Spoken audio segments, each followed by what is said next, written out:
vamos profundizando en la palabra del Señor. ¿Ya? Oremos entonces. Señor, te queremos dar las gracias. Gracias por esta nueva mañana que tú nos has dado. Sabemos, Padre, que tus misericordias son nuevas cada mañana. Cada día, Señor, podemos disfrutar de tu bondad, de tu misericordia. Y hoy, asimismo, también podemos disfrutar, Señor, de tu comunión, de tu espíritu, de tu guía a través de esta nueva clase. Te queremos pedir que tú nos dirijas, que tú nos guíes, que nos ayudes, Señor, para que todo lo que veamos hoy pueda ser explicado con claridad y mis hermanos, Señor, puedan entender cada una de las cosas que veremos y aplicarla a nuestra vida, a nuestro corazón. Rogamos, Señor, tu guía, tu dirección y te damos las gracias por tus bondades. En el nombre de Jesús lo pedimos. Amén. Bien, hermanos, la semana pasada vimos la introducción a la doctrina de Dios, ¿ya? O teología propia, como le dicen en teología sistemática. Ya estuvimos viendo algunos conceptos que es importante que recordemos porque son conceptos un poco extraños, pero sirven para poder hacer ciertas distinciones. ¿Ya? Comenzamos hablando de que Dios no puede ser comprendido en esencia, es lo que nos dice nuestra confesión en el punto 2. ¿Ya? Nadie de nosotros puede comprenderlo en esencia a Dios. Podemos ciertamente saber lo que es Dios por la revelación de Dios, que Él quiso, ¿cierto?, manifestarnos, pero no podemos saber cada detalle, ¿ya? Cada detalle de las cosas. Y debido a eso es que los teólogos, ¿cierto?, han hecho una distinción en términos para explicar cómo es el conocimiento en Dios mismo y cómo es el conocimiento que nosotros recibimos, ¿ya? Y vimos entonces dos conceptos, no me acuerdo, bueno, mis hermanos sé que nos tuvieron, pero de aquí, si se acuerdan de esas palabras raras que vimos, alguien que se acuerde. Yo no lo leo. No la lengua. Habló una parte donde solo Dios se conoce a sí mismo. ¿Ya? Es una palabra. Sí. Arquetipo. Arquetípico, sí. Sí, arquetipo. Claro, ¿cierto? Hablamos del conocimiento arquetípico, que es el conocimiento que solo Dios tiene, ya que es inmediato, que Él no aprende, Él no estudia, Él no toma notas, ¿cierto? No, porque los seres humanos somos los que necesitamos eso, pero Dios en sí mismo tiene todo el conocimiento de forma inmediata, de forma total. Él sabe todo de forma inmediata. ¿Ya? Eso ya para nuestras mentes es difícil de comprender, es muy difícil de entender o de captar, porque obvio es Dios y nosotros somos las criaturas. ¿Ya? Entonces los teólogos han dicho, esa es la primera distinción. Tenemos el conocimiento arquetípico, que es el conocimiento de Dios en sí mismo, y después el otro, ¿se acuerdan del otro? Ectípico. Ectípico, ¿cierto? Ectípico, que es el conocimiento que nosotros tenemos a través de qué? De la revelación, ¿ya? A través de, que es mediada a través de la revelación. Entonces tenemos ese conocimiento de Dios mediado a través de la revelación, ¿ya? ¿Por qué estos conceptos eran importantes? Les dije porque eso nos va a lograr explicar y ayudarnos a entender que nosotros cuando hablamos de Dios tenemos que usar un lenguaje adecuado para explicar a Dios, ¿ya? Y eso es esto que yo les digo es algo que la teología reformada ha mantenido siempre, estas distinciones las ha mantenido siempre para cuidar que no pensemos que nosotros comprendemos a Dios en todo su ser, ¿ya? O en toda su esencia. No logramos comprender a Dios en todo su ser o en toda su esencia, ¿ya? Y después entonces dijimos que para hablar de Dios es necesario distinguir en tipos de lenguaje, ¿ya? Que esto, como les dije, lo sistematizó, pero se usó siempre en la historia de la iglesia, pero lo sistematizó Tomás de Aquino, ¿ya? Un teólogo medieval que bien conocido, él sistematizó eso y después todos los reformadores lo que hicieron fue seguir esto para hablar de Dios, ¿ya? Para hablar de Dios, ¿ya? ¿Se acuerdan de los conceptos, de las formas de lenguaje que hablamos también? Que eran tres distinciones. Unívoco. ¿Ya? ¿Unívoco? ¿Qué es unívoco? Equívoco. Ya, ¿se acuerdan? ¿Unívoco? ¿Qué sería unívoco? Igualar su naturaleza. Ya, cuando decimos, por ejemplo, ya es más fácil con ejemplo, decimos, fuimos hechos a imagen de Dios. Génesis 1, 26, 27, ¿cierto? ¿Qué queremos decir con eso? Queremos decir que el ser humano es igual a Dios, o sea, Dios es igual a nosotros en cuerpo, es igual a nosotros en finitud, es igual a nosotros en emociones. Decimos no, ¿cierto? Pero si usáramos el lenguaje unívoco, diríamos eso. Estaríamos diciendo que imagen de Dios es igual a Dios en todos los sentidos, seríamos iguales. Y no podemos decir eso. No podemos decir eso, ¿ya? Entonces, ¿cómo hablamos de Dios? ¿Ya? Después está equívoco, ¿ya? ¿Qué es equívoco? ¿Se acuerdan? Que son totalmente diferentes por nada que se comparten. Ya, ¿cierto? Bien, ¿cierto? Totalmente diferente. Nuevamente, imagen de Dios. Si uno diría, somos imagen de Dios y no tuviéramos nada que compartiéramos con Dios, entonces no tendría sentido la afirmación, porque ¿en qué sentido somos imagen de Dios si fuéramos totalmente o radicalmente diferentes? No habría nada, ¿cierto? No habría ninguna similitud entre nosotros y Dios. Pero Dios usó ese lenguaje para hablarnos a nosotros y que nosotros entendiéramos acerca de Dios. ¿Ya? Entonces, no es unívoco hablar de Dios, tampoco es equívoco hablar de Dios, sino que es Alegórico. ¿ya? No. Analógico. Analógico, alegórico es otra cosa. ¿Ya? Analógico, que era la definición de, ¿cierto? Que hay semejanza Cosas. en cosas distintas. ¿Ya? Semejanza en cosas distintas. Hay dos naturalezas distintas aquí. Una es la naturaleza de Dios, que es un ser divino, y otra es la naturaleza del hombre, que es una criatura. O sea, esas son las dos cosas distintas. Y hay una similitud para que nosotros entendamos. ¿Cuál es la similitud?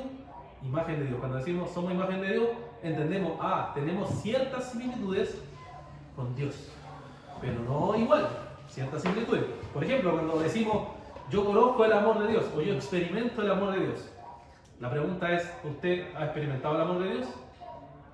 Sí, ¿cierto? Entonces yo le digo, ¿pero ha experimentado el amor de Dios de forma total y plena y que ya la ha entendido completamente? No. ¿Por qué no? Porque Dios es mucho más que nuestra propia experiencia. ¿Ya? Estos conceptos, como les digo, pueden ser abstractos, pero como les mostré la semana pasada, es importante tenerlos claros porque al final nos ayudan a leer la Biblia bien. ¿Ya?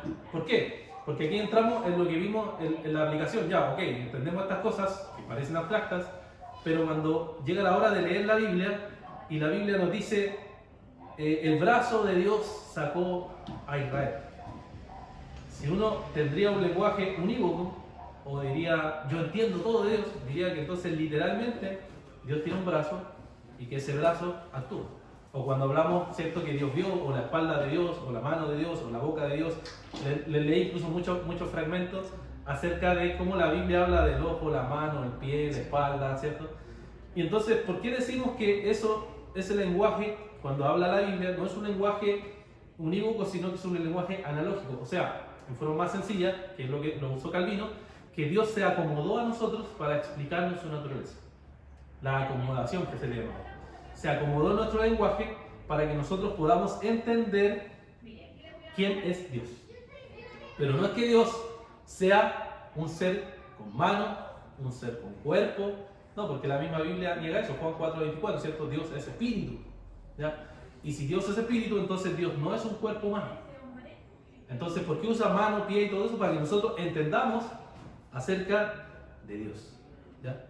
Pero la Biblia y la confesión y la teología histórica niega que Dios sea un cuerpo físico como nosotros, porque es Dios, es un ser espiritual, ¿ya? Y después también vimos que otro ejemplo es las pasiones o las emociones humanas, ¿cierto? Cuando habla de que, ¿cierto? Que Dios habla de que se airó, o que habla que Dios tuvo misericordia, o habla que Dios se arrepintió, o que Dios se acordó, dice la Biblia, y uno dice, pero ¿cómo así?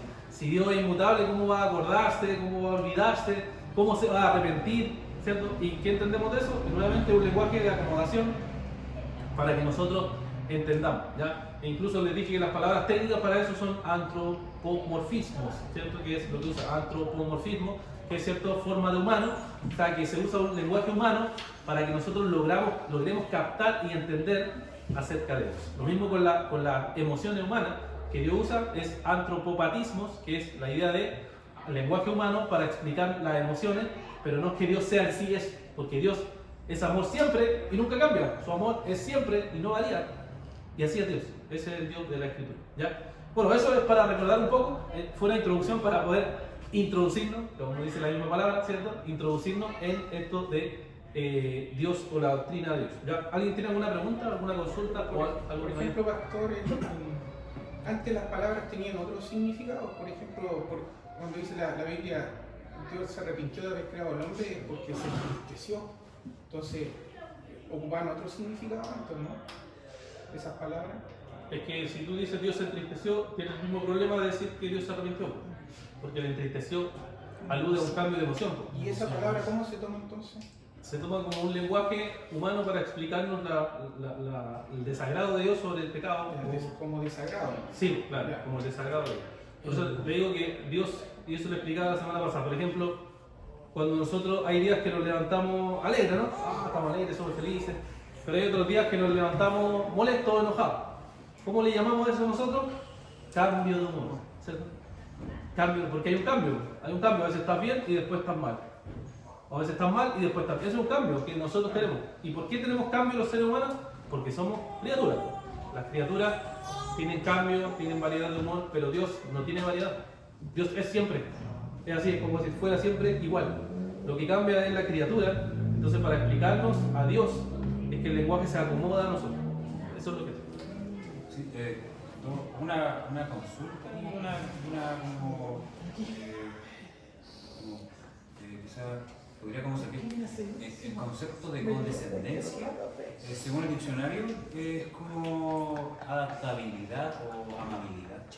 Incluso creo que había leído por ahí que algunos ocupaban el concepto de condescendencia para cuando Dios se revelaba a los hombres, para ver, claro, que aquí se rebaja nuestro lenguaje para poder entender. Me gusta ese concepto, condescendencia. Y el otro, quizá el concepto de afectos puede también ayudar a poder entender este tema de las emociones. Me acordaba de que afecto, diga esa palabra, no tiene pasiones, pasiones, las pasiones. Quizá ese concepto puede servir un poquito para poder explicar el tema de que Dios no sufre los mismos cambios de humores que nosotros. El tema de que es lo que entendemos por pasiones. Sí, bueno, ahí vamos a ir a la impasibilidad, que es un término que se usó también en la teología histórica y que está en la confesión, cuando habla que Dios es un ser sin pasiones. Por ejemplo, dice nuestra confesión, alude a eso, a que no tiene las pasiones y el sentido, ¿cierto?, de los cambios que tenemos nosotros. Dios no tiene esos cambios, sino que es siempre igual, no varía. Ahí cuando entremos también en la inmutabilidad, vamos a poder hacer como las conexiones también con eso. ¿Sí? Tomando la palabra antropomorfismo, tomar la forma de hombre, antropos y morfo, estaba pensando que el mayor ejemplo, si podríamos decirlo así entre comillas, como de un antropomorfismo de Dios mostrándose a nosotros, sería la misma imagen de Cristo. Cuando Cristo dice, el que me ve a mí, ha visto al Padre. Las cosas que yo hago, las hago por mi Padre. Entonces, tomando toda esa declaración y al ver toda la vida de Cristo, uno puede ver cómo Dios se muestra a nosotros en la forma del hombre perfecto que es Cristo. Que incluso en las emociones que Cristo sintió como ser humano, con la naturaleza humana, eran perfectas. Su enojo era perfecto porque venía de ver el pecado de los fariseos, cómo estaban siendo hipócritas, cómo estaban cargando al pueblo, y él siente, dice, y entristecido por la dureza de sus corazones, los miró con enojo. Entonces, uno puede ver en la vida de Cristo el mayor ejemplo de cómo Dios se muestra en nuestro propio lenguaje. Para poder entender al Dios que no entendemos, para poder entender al Dios sin pasiones, al Dios totalmente diferente a nosotros, aunque hecho a su imagen, Él nos habla por medio de cómo es Cristo, no solo en las enseñanzas que leemos en los evangelios, sino en su propia vida, en su propio actuar, sus emociones, cuando Él cayó, cuando Él habló, cuando Él se airó, cuando Él sintió tristeza. La mejor forma de entender a Dios es Cristo. Sí, claro, bueno, incluso el mismo Cristo adaptó su lenguaje a los campesinos, digamos, de ese tiempo, a los pescadores, o sea, siempre trató de mostrarnos de forma sencilla lo que Dios es. Entonces Jesucristo, claro, es el estándar total de lo que nos muestra acerca de cómo el Señor se adaptó, ¿cierto? O se acomodó, ¿ya? O condescendió también, ¿cierto? ¿Cómo hizo eso el Señor para que nosotros logremos entender quién es Dios, cómo es y todo eso, ¿ya? Bien, ¿hay alguna otra duda? Si no, nos movemos al tema de hoy. Ese era un poquito de repaso de la semana pasada, que era un poquito complejo, pero era importante recordar, ¿ya? Bueno, hoy día vamos a ver entonces que Dios es único y verdadero, ¿ya? Verdadero. Dios es único y verdadero, ¿ya?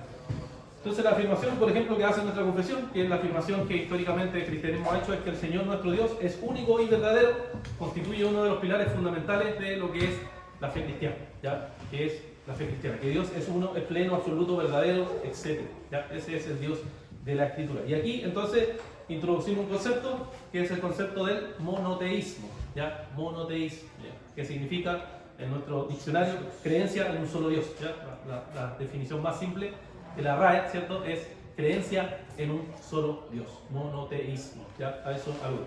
Ahora, cuando la Biblia se escribió, a través del proceso, ya aquí recordamos clases anteriores, ¿cierto? La revelación progresiva, o sea que fue poco a poco Dios revelando y mostrando su voluntad. Cuando se escribió, en los contextos que se escribió, eran contextos que mantenían una creencia en distintos dioses o en varios dioses, que en terminología, ¿cierto?, es el politeísmo, ¿ya? Politeísmo, o sea, la creencia en varios dioses. ¿Ya? Y con esa creencia fue la que el pueblo de Israel principalmente tuvo que luchar, tuvo que pelear, ¿ya? Tuvo que constantemente Dios decirle al pueblo, ¿saben qué? No adoren a otros dioses, no adoren a otros dioses, no adoren a otros dioses. ¿Por qué? Porque era la creencia común del politeísmo. ¿Ya? Veamos algunos ejemplos de la Biblia. Ahí leamos como siempre lo hacemos todos. Éxodo 12:12, Éxodo 18:11 y Éxodo 20:3.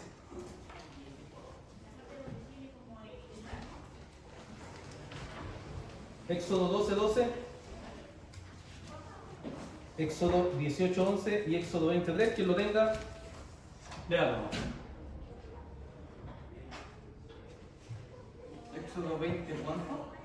3. Éxodo 23, sí. Éxodo 23 dice, no tendrás dioses ajenos delante de mí. Ya, ¿cierto? ¿Por qué dice eso? Dice eso porque era común que los pueblos que estaban alrededor de Israel tuvieran muchos dioses, ¿ya? O tuvieran varios dioses. Era lo común de ese tiempo, lo común de esa época, y por eso le dice, no tendrán dioses ajenos, o no tendrán otros dioses, porque lo común era tener varios dioses. Esa era parte de la creencia común que había en esa época, ¿ya? Entonces, por eso le dice eso. Ya tenemos el otro versículo, Éxodo, creo que dije 18:11 y 12:2. Tengo el 12:12 de Éxodo. Porque esa noche pasaré por la tierra de Egipto y heriré a todo primogénito de la tierra de Egipto, tanto de hombre como de animal. Ejecutaré juicios contra todos los dioses de Egipto, yo, el Señor. Ya, ¿cierto? Ahí está hablando de las plagas, ¿cierto? Lo que va a hacer el Señor, y está resumiendo y diciendo, estos son los dioses de Egipto, estos son los dioses que ponen la confianza, la esperanza, y dice, va a herir a todos esos dioses. O sea, era la creencia común, que existían distintos dioses, que había varios dioses dentro de esos contextos. Entonces, te dice, bueno, yo voy a ejecutar, voy a juzgar, voy a herir a cada uno de esos dioses, ¿ya? Y Éxodo 12, ¿ese era 12:12? Éxodo 18:11 dice, ahora conozco que Jehová es más grande que todos los dioses, porque en lo que se ensoberbecieron prevaleció contra ellos. Ya, ¿cierto? Ahí conoce, ¿cierto?, que Dios es más grande que todos los dioses. ¿Ya? O sea, había una creencia que habían distintos dioses, los dioses incluso eran regionales, eso lo hemos dicho en otras ocasiones. Por ejemplo, para pensarlo hoy es que podríamos pensar, hay un dios Valparaíso, hay un dios Viña, hay un dios Villa Alemana, hay un dios Quilpué, esos eran los dioses regionales que la gente adoraba.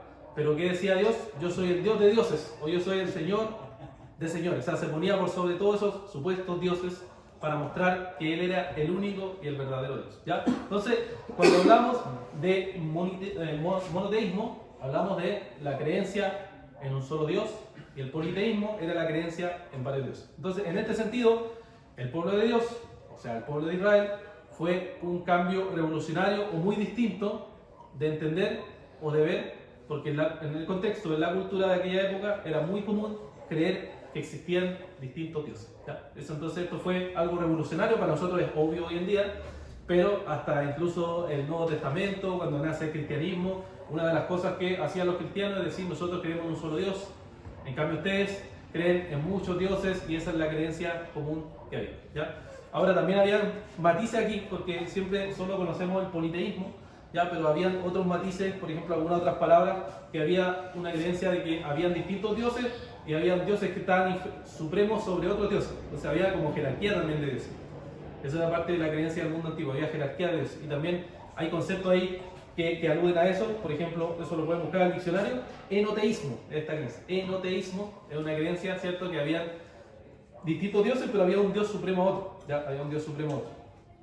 Entonces era también parte del politeísmo. Había distintas variedades de creencias en ese contexto, ¿ya? Pero eso es más o menos lo que tenían que enfrentarse, tenían que mostrarse, ¿ya? Pero como vimos, la Biblia nos muestra entonces el monoteísmo. El pueblo de Israel era llamado a adorar a un solo Dios, ¿ya? Entonces lo primero que nos va a hablar la Escritura es que ciertamente, aunque hay una creencia en varios dioses, la Biblia nos apunta con claridad a que solo existe un solo Dios verdadero. Y esa es una afirmación categórica que uno va a ver constantemente y de forma repetida en la Biblia. ¿Ya? Veamos algunos versículos de esto, de Deuteronomio 6:4, Salmos 115, versos 4 al 7, Isaías 45:5. Deuteronomio 6:4, Isaías, Salmos 115, versos 4 al 7, e Isaías 45:5. Tengo el 6:4. Ya, dale. Oye Israel, Jehová nuestro Dios, Jehová uno es. Ya, eso es cierto, es una de las declaraciones más fundamentales de los judíos, ¿cierto? La oración del Shema que le dicen, que es el oír, que es hasta el día de hoy, sigue siendo una de las oraciones más esenciales de la mañana que hacen los judíos, pero ahí declaran ya, básicamente existe un solo Dios, uno es nuestro Dios. ¿Ya? Y eso era, poniéndolo en el contexto de Israel, revolucionario, ¿ya? Era revolucionario para las personas que escuchaban en ese contexto. No era algo que ellos estaban acostumbrados a creer en distintos dioses, ellos estaban acostumbrados a creer en distintas divinidades, pero decir hay un solo Dios era algo totalmente impactante para ellos. ¿Ya?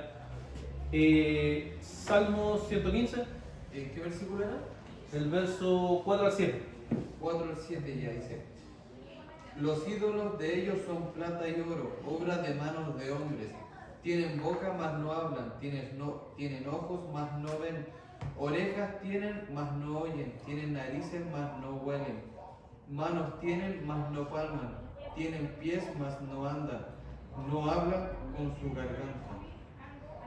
Ya, ¿cierto? Ahí el salmista se estaba burlando, ¿ya? Como lo hace también otros profetas, de que bueno, estos dioses que ustedes tanto adoran, que tanto creen, ¿cierto? Tienen boca pero no hablan, tienen oídos pero no oyen, ya le empieza a hacer el ejercicio de lo ridículo que es poner la confianza en estos ídolos, en estos dioses muertos, que no hacen nada. Y más encima hay otros versículos que nos aluden y les dice, ustedes mismos los construyeron.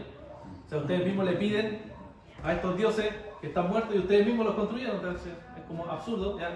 Lo que está haciendo es simplemente razonar con ellos, ¿cierto? Hacerles pensar y reflexionar de que es absurdo creer en este tipo de dioses. ¿Ya? ¿Sí o no? Alguien dijo que irónicamente los dioses que eran tallados de madera antes tenían más vida que después de haberlos tallado.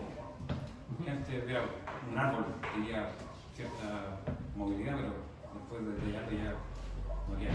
Claro, sí. O sea, hacen de esa misma origen y después de ese mismo origen que hacen, adoran a una creación, no tiene ningún sentido. Pero esa era parte de la creencia común que había en ese tiempo y por eso el Nuevo Testamento y el Antiguo Testamento, con esta afirmación esencial, era radical para la época. Hay una parte en que Isaías también hace una burla y lo hace razonar. Te dice, no tiene entendimiento el hombre que saca un tronco y con la mitad del tronco se calienta algo en el fuego para comer y la otra mitad hace un dios y lo adora. No tiene entendimiento de que eso mismo que es lo que se está quemando. No piensa en que con esto voy a hacer otra cosa mejor. Como que también lo hace razonar. Claro, sí. O sea, siempre usa la razón, usa la razón que Dios le dio y ponen en ridículo, digamos, la afirmación que tenían los dioses paganos de alrededor, diciendo, oye, absurdo esto, es ridículo lo que ustedes hacen de adorar a dioses, a cosas que ustedes mismos crearon, y sin embargo, esto que ustedes mismos crearon, ustedes lo adoran. Es absurdo, ¿ya? Entonces siempre lo ponen como en ridículo en esa afirmación de Isaías, como les decía, los profetas mayores, los profetas menores, siempre ponen ese ejercicio de poner en ridículo a aquellos que adoran a dioses falsos. Y la última cita, Isaías 45:5. Yo soy Jehová y ninguno más hay. No hay de fuera de mí, yo te ceñiré, aunque tú no me conociste. ¿Cierto? Hay un único Dios verdadero, ¿ya? No hay otro Dios verdadero que el que la Escritura nos ha revelado, ¿ya? Y esa afirmación se repite una y otra vez a través del Antiguo Testamento, y cuando llegamos al Nuevo Testamento, ¿cierto? Nos encontramos también afirmaciones en donde el Señor Jesucristo, por ejemplo, en la oración sacerdotal, en Juan 17, versículo 3, dice, y esta es la vida eterna, que te conozcan a ti, el único Dios verdadero, y a Jesucristo, a quien has enviado. Y se dice, el único Dios verdadero es Dios Padre, al cual yo debo adorar, y a Jesucristo que yo vine, ¿cierto? Me encarné para traer salvación. ¿Ya? Y eso se va a repetir constantemente, de forma continua, a través de la Escritura. Entonces, después de eso, de esa afirmación elemental, que decir que Dios es un Dios verdadero, el único Dios verdadero, nos habla también la Biblia que hay otros seres espirituales. ¿Ya? Hay otros seres espirituales. Pero la pregunta que se hacían en ese tiempo, ¿cierto? Era si estos seres espirituales se podrían equivaler o ser igual a Dios. ¿Ya? Veamos algunos versículos de estos, ¿ya? Deuteronomio 32, 17, Primera de Reyes 22, 19, Salmos 82, 1 y Job 1, 6. Ya lo repito, Deuteronomio 32, 17, Primera de Reyes 22, 19, Salmos 82, 1 y Job 1, 6. Deuteronomio 17.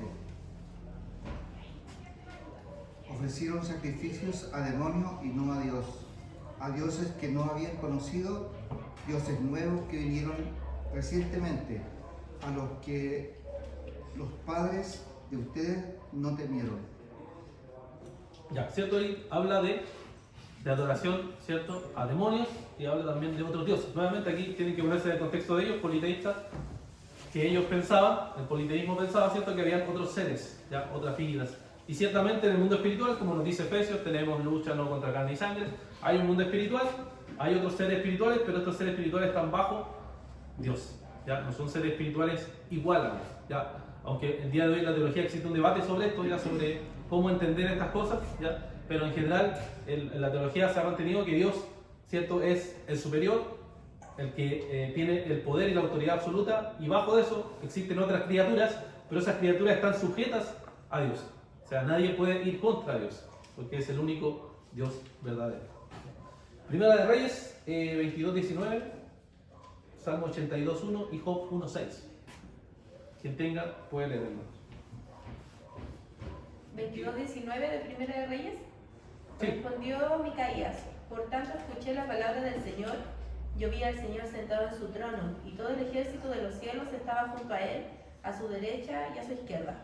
Ya, ¿cierto? Ahí describe entonces un ejército, ¿ya? De seres celestiales, ¿cierto? Que están ahí con el Señor. También nos abre esa visión, por ejemplo, Apocalipsis, capítulo 4, capítulo 5, que hay seres celestiales que son siervos de Dios, que están sirviendo, que están llevando la causa, que pueden ser ángeles, ¿cierto? Arcángeles y todas las categorías que los cristianos se han hecho a través de los tiempos, pero que no son igual a Dios. Son criaturas de Dios, creación de Dios, celestial, sí, igual, diferente a nosotros, pero ellos, ¿qué hacen? Sirven a Dios, ¿ya? Hacen la obra que Dios les manda hacer y se sujetan a lo que Dios manda que digan, ¿ya? Y nos queda Salmo 82.1 y Job 1.6. Tengo Salmo 82.1, dice: Dios está en la reunión de los dioses, en medio de los dioses juzga. Ya, ¿cierto? Ahí nos dice que Dios está en la reunión de los dioses. Es uno de los versículos más debatidos porque algunos preguntan a qué se refiere con Dios, ¿ya? Hay una teoría que ha tomado más fuerza últimamente que se llama el Concilio Divino, que habla, ¿cierto?, que hay en verdad Dios creó, que habían otra especie de dioses y esos dioses no eran igual a Dios, pero estaban al servicio de Dios. Ya hay un debate, pero históricamente más se ha interpretado simplemente dioses como ángeles o como arcángeles o como seres supremos que Dios los sometió y lo usa para su gloria, como nos dice Hebreos, por ejemplo, que los ángeles sirven para nosotros, ¿ya? Pero ahí de repente ese versículo es bien debatido, ¿sí, hermano? Pastor, yo también le encuentro sentido a una interpretación que se toma del significado de la palabra Dios en hebreo. Él, que es poderoso, poder. Cuando dice que Dios se sienta entre los dioses, es como en realidad lo que está apuntando es al sentido de la palabra, que entre los poderosos, Dios es el más poderoso, el poder de poderes, o Rey de reyes, Señor de señores. Entre todos los reyes, Dios es el rey, y de todos los amos, Dios es el amo. Entonces la interpretación era en el sentido del hebreo, que alude a poder, que entre todos los poderosos, por así decirlo, poderosos de la tierra, o los mismos ángeles que tienen poder, Dios es el más poderoso. O sea, Sí, pues como les dije al principio, hay diferencias del politeísmo, no es solo como una sola línea, sino que hay matices entre medio, ¿ya? Y ahí esta idea de que Dios es el Dios de dioses o el Señor de señores, que era parte de la creencia también que había en el mundo antiguo, de que había distintos dioses y había dioses por encima de otros, etc. ¿Ya? Entonces, por eso la Biblia usa Rey de Reyes, Señor de señores o Dios de dioses, ¿ya? Aludiendo a que Dios es el más poderoso y supremo de todos. ¿Ya? Y Job 1.6 dice: un día vinieron a presentarse delante de Jehová los hijos de Dios, entre los cuales vino también Satanás. Ya, ¿cierto? Ahí tenemos, ¿cierto?, la descripción de Job que nos abre también el mundo espiritual, cómo se presentan ante él los hijos de Dios, y entre eso aparece, ¿cierto?, Satanás, y me imagino todos conocemos la historia, cómo se va desarrollando. Entonces Satanás es un ser, ¿cierto?, un ser que es contra el Señor, sí, pero un ser divino, ¿cierto?, un ser que fue creado por Dios, pero que está sujeto o bajo la mano de Dios. ¿Ya? No es alguien que tiene el control absoluto, como vemos en el libro de Job, sino que es alguien que está sujeto bajo la mano de Dios. Pero un ser espiritual, es un ser que está ahí junto con los ángeles y los demonios que se rebelaron contra el Señor, pero son finalmente seres espirituales. ¿Ya? Pero nadie, ninguno de ellos, aunque existen, son igual al único Dios verdadero. ¿Ya? Nadie de ellos. Nadie tiene el mismo poder, la misma autoridad, el mismo ejercicio del poder, nadie.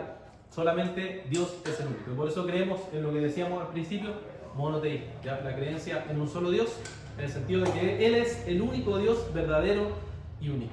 Eso no anula que haya la existencia de otros seres, hay, pero no son igual a Dios. No son igual a Dios en autoridad, ni en poder, ni en ninguna otra cosa. ¿Ya? Bueno, ¿se entiende? ¿Alguna consulta, alguna pregunta o comentario al respecto?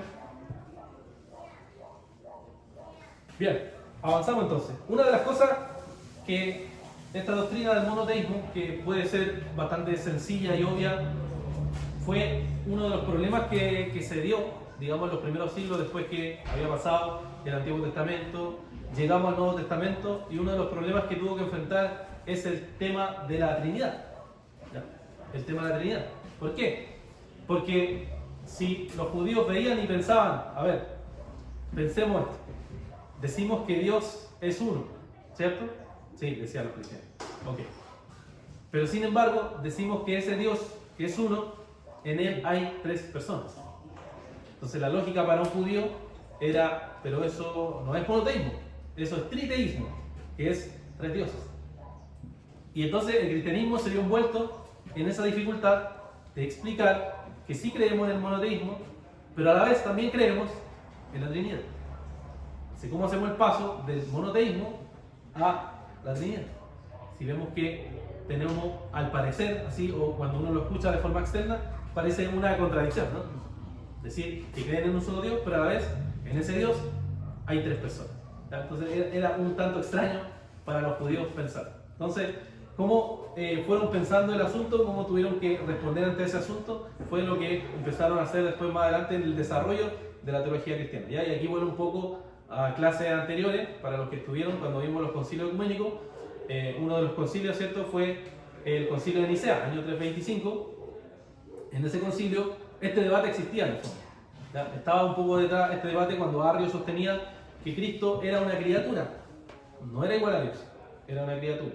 Porque él pensaba este problema, porque decía, a ver, si decimos que Dios es uno, ¿cómo ese uno puede ser dos? Que sería Jesús y el Padre. Entonces se veía ante ese problema y se enfrentaba ante ese problema.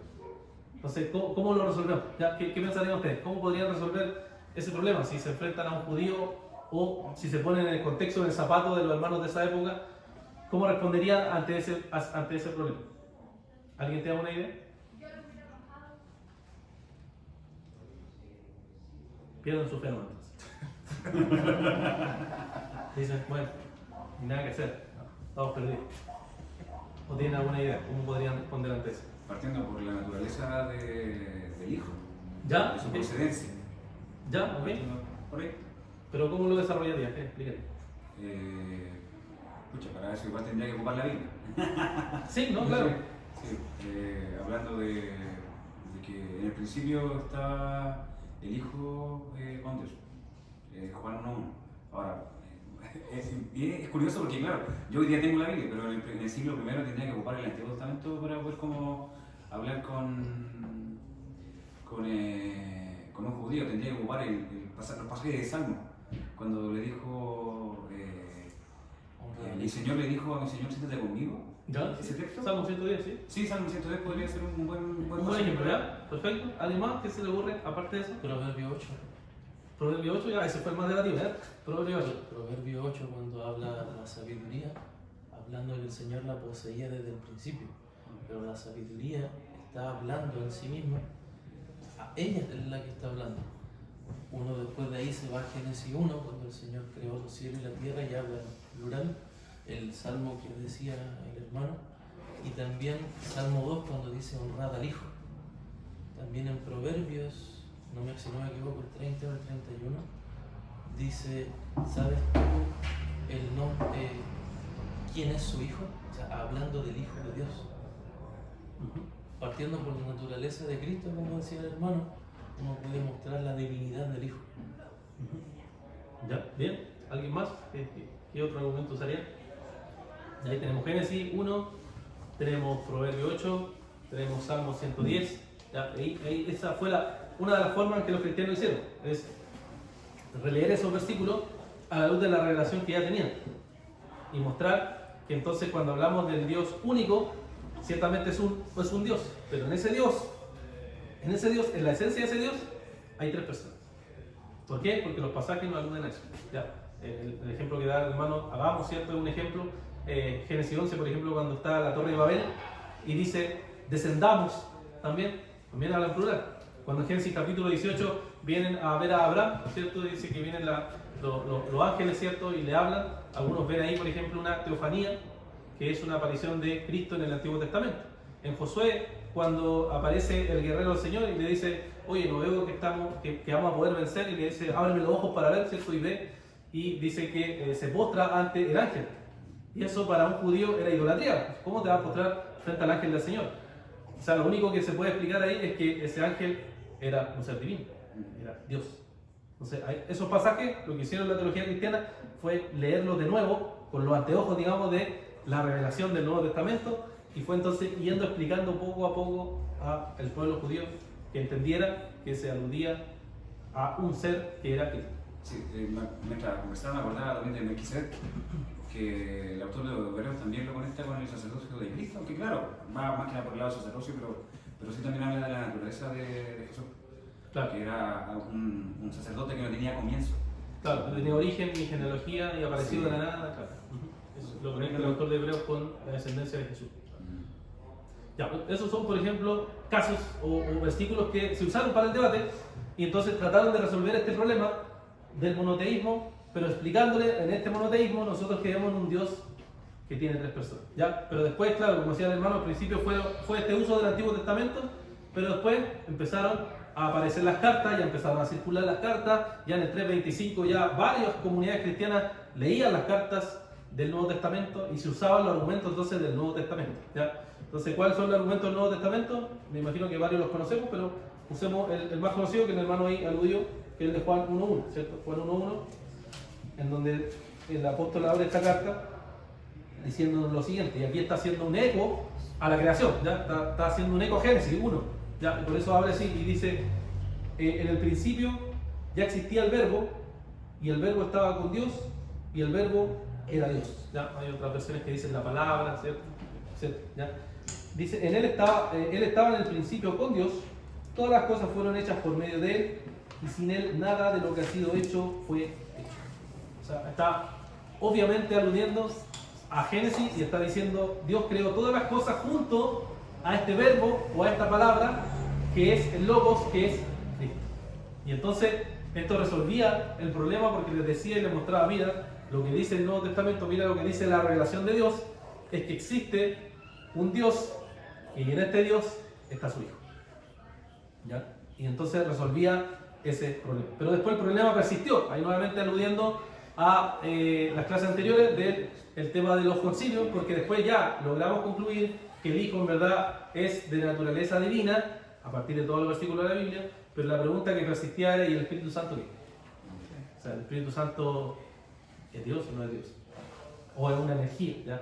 Y eso fue, ¿cierto?, parte del problema después de los siguientes concilios, ¿cierto? Constantinopla, ya lo vimos eso, pero fue problema y trataron de resolver ese problema. ¿Cómo podríamos responder o qué argumentos podríamos usar para decir que el Espíritu Santo también es un ser divino. ¿Ya? ¿Qué versículo a ustedes se le viene a la mente? O argumentos que pueden dar para decir sí, es un ser divino.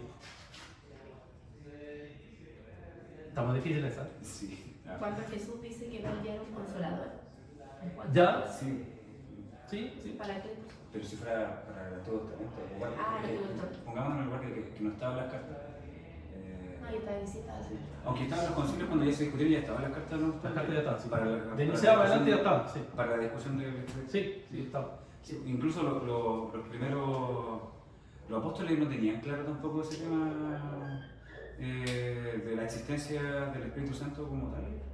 No fue como tan claro... No, la Hasta explicación. cuando ya fue el último, como las últimas semanas de...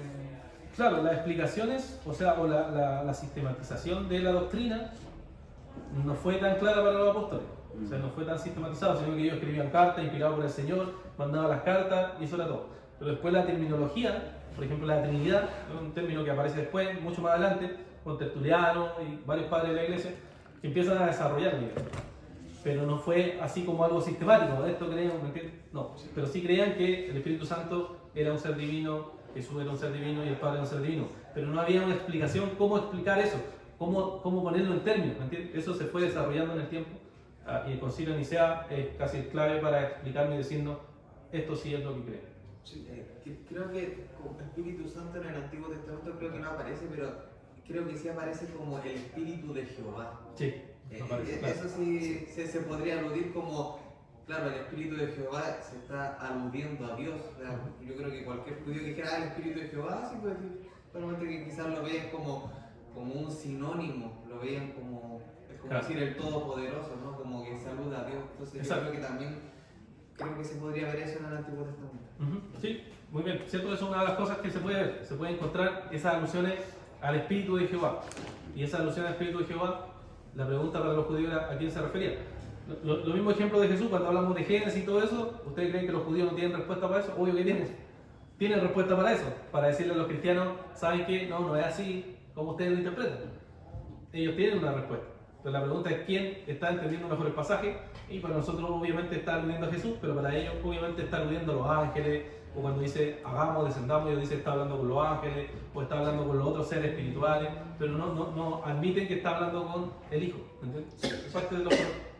Yo la verdad he visto judíos que pasan estudiando la Torá todo el día y tienen muy comunes. sus libros apócrifos que según ellos son inspirados y tal, y su multitud de libros, tienen muchos libros, y claro, como para salir del apuro, por así decirlo, hacen muchas inferencias que no están en la escritura, ¿entiendes? Así como que empiezan a añadir como para darle respuesta. Por ejemplo, cuando Jacob, por dar un ejemplo de tanto, cuando Jacob estaba peleando contra el ángel de Dios, ¿no?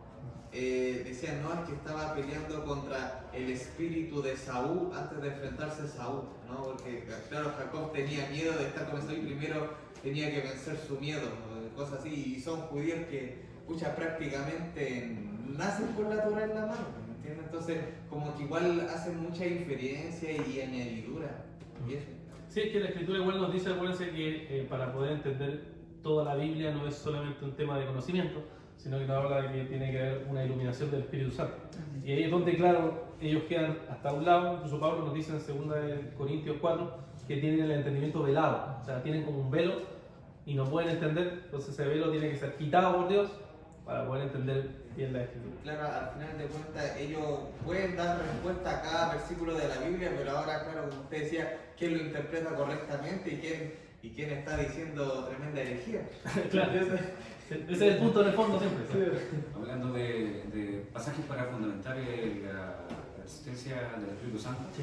como un ser que tiene vida propia, Génesis 1:1, ahí, y el Espíritu se movía sobre la faz de las aguas. Claro, sí, lo hacemos. Entonces, ¿lo de la tenés? sí, Claro. entonces el movimiento que hay ahí, uno podría también hacer un análisis de eso. Claro, analizar de que el Espíritu estaba ahí. ¿Vale, hermano? No, pero es Era ese mismo, ya. 1, 2. Ya, entonces, claro. Sí. No, algo breve, que igual es ridículo pensar, o sea, hablo por los judíos, que cuando Dios dice creamos al hombre en nuestra imagen, hagamos, está hablando a los ángeles. Si los ángeles no crean, son criaturas. Es como ridículo pensar, ¿cómo le voy a decir a alguien que no es capaz de crear? Vayamos y creemos. No se puede. Y a nuestra imagen. Y más encima ya nuestra imagen. Si no tenemos la imagen de los ángeles. Sí. O sea, claro, uno puede presentar objeción a la respuesta judía, pero es sencillo. O sea, es sencillo hasta el día de hoy. Incluso en internet, bueno, si ustedes buscan el debate bueno, hay uno bueno de James White, que es un bautista que debate con un judío, con varios judíos, sobre estos mismos pasajes, ¿cierto? Y él les va explicando y mostrando que es ridícula la forma en que ellos lo interpretan, o sea, llegar a esa conclusión, y van debatiendo y mostrándole que en verdad con la escritura uno puede decir, no, en verdad esto se refiere a Jesús, no puede referirse a un ángel o a otro ser divino, sino que tiene que referirse a alguien que va a participar en esa creación, que no solo va a mirar, va a participar en esa creación. Entonces, ahí alude a ese ¿Y diálogo con Tifón? Diálogo con Tifón, sí, pues, sí. Es que aquí tengo otra cita de cristianos que después fueron desarrollando o afinando mucho más perfecto estos debates. Por ejemplo, uno que alude el hermano Ángelo, ¿cierto? Que es Ireneo de León, ¿cierto? Que fueron escritores que le he nombrado en otras ocasiones, que como siempre le he dicho, para nosotros ahora es leer, no sé, a John MacArthur, a Piper, escuchar la prédica de Sugel, pero en ese tiempo no existían ellos, entonces existían otros teólogos que desarrollaron, ¿cierto?, todas estas explicaciones, que son los que se conocen como los padres de la iglesia, y fueron desarrollando explicaciones para mostrar que Dios, según la escritura, ¿cierto?, es un Dios monoteísta, pero a la vez hay tres personas. Por ejemplo, Ireneo de León, en su libro Contra la herejía, ¿cierto?, explicó y mostró, peleando también con la gente que creía en distintos dioses, les fue mostrando, miren, todas estas cuestiones que ustedes dicen, que seguían a los gnósticos y movimientos filosóficos de ese tiempo, son ridículos, no tienen sentido y no tienen fundamento en la escritura. Lo único que tenemos seguro es la palabra del Señor, y por tanto la interpretación que ellos aludían eran interpretaciones totalmente ridículas, ¿ya? Otro fue Tertuliano, también en otro libro, Contra Praxeas, que fue un libro que también escribió contra los herejes, y ahí es la primera vez que Tertuliano usa el término Trinidad, ¿ya? De ahí surge el término Trinidad para explicar que en Dios hay un Padre, un Hijo y un Espíritu Santo. Está en el Nuevo Testamento, sí, pero no está explicado, está desarrollado, simplemente escrito en cartas. Pero lo que hace Tertuliano es sistematizarlo, y después de ahí en adelante iba a ser uno de los términos más usados hasta el día de hoy, ¿cierto? Y parte de la doctrina ortodoxa de la fe cristiana. Bueno, acá tengo la cita, pero no hay tiempo para ver citas tan extensas, ¿ya? Vamos a ir cerrando esto, pero solo quería mostrarles cuál fue la idea de los cristianos. El monoteísmo era una doctrina esencial, importante, pero se explicaba a través que en ese monoteísmo había tres personas, y fue desarrollado poco a poco por los teólogos cristianos, ¿ya? ¿Esto por qué es importante, hermanos? Es importante porque nos ayuda a tener elementos súper prácticos de nuestra propia vida, ¿ya? Por ejemplo, que tenemos que adorar a un solo Dios verdadero, ¿ya? Hay un solo Dios verdadero y por tanto adoramos solo a ese Dios. Mateo 4:10, cuando Satanás le pone las tentaciones, ¿cierto?, a Jesús y le dice, ¿cierto?, que tienes que adorarme, y él dice, solo a Dios adorarás.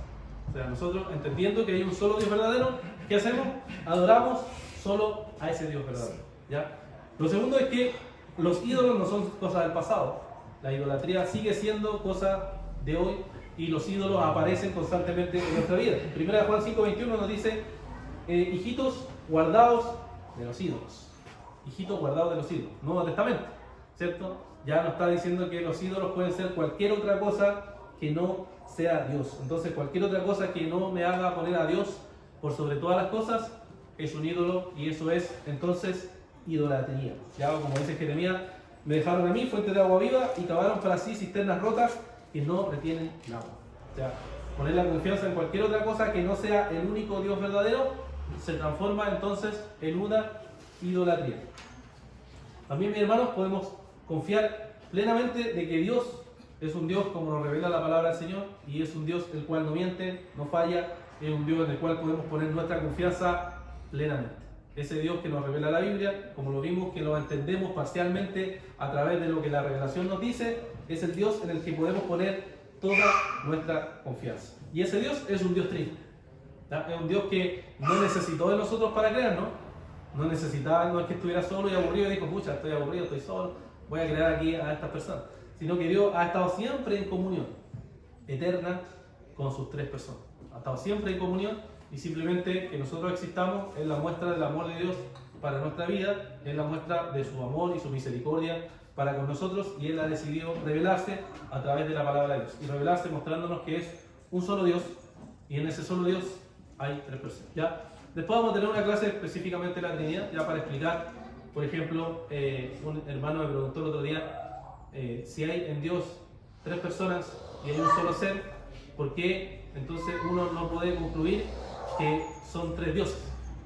¿Por qué uno no puede concluir que son 3 dioses si hay 3 personas en un solo ser? ¿Ya? Es una buena pregunta y la Iglesia respondió con una teología o una doctrina que se ha perdido últimamente también, era la simplicidad de Dios, ¿ya? Que igual es otra doctrina perdida y que vamos a explicar qué es lo que significa y cómo entonces se aplica. ¿Ya? ¿Alguien tiene alguna duda, pregunta? Si no, para orar y terminar esta clase en esta mañana. Bien, oremos entonces, hermanos, para terminar.